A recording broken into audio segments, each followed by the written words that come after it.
Mackie lived right next door to me. He was still my best friend, even though as we got older, we found ourselves in different circles. He got the mumps. Since vaccinations have come along and practically eliminated this condition, people don't realize how frightening it was in 1965 to contract the mumps. Not only was it uncomfortable, painful, and extremely ugly, but there was a danger that if you didn't take care of yourself, the condition could travel down to the lower regions, which should only be visited by your soapy washcloth and your future wife. Being a good friend, I went over to see Mackie and keep him company.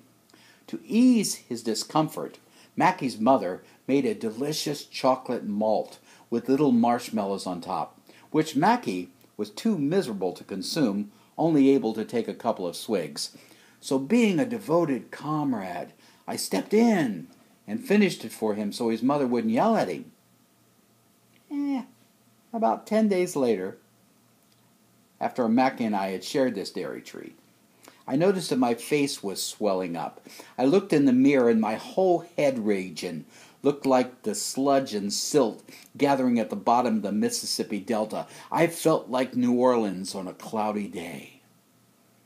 The doctor was called, confirmed that I had mumps, and said I needed to go to bed and that I shouldn't goof off and walk around tempting the little viruses to traverse to the southern pole. Well, my friend Benny showed up, and he was so intent on making me happy that I got up to talk to him, which led to me walking around.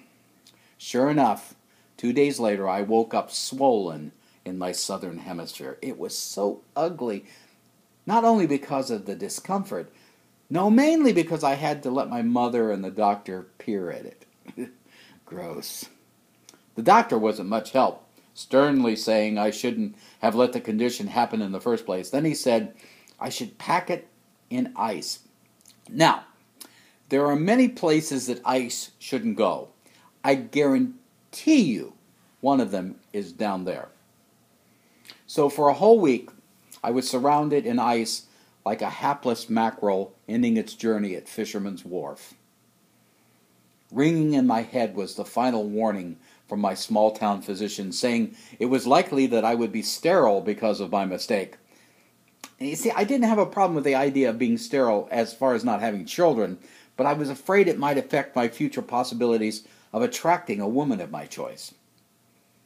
Even though I can't remember how my affliction ended, mumps went away, years passed, and as it turned out, I fathered 4 sons.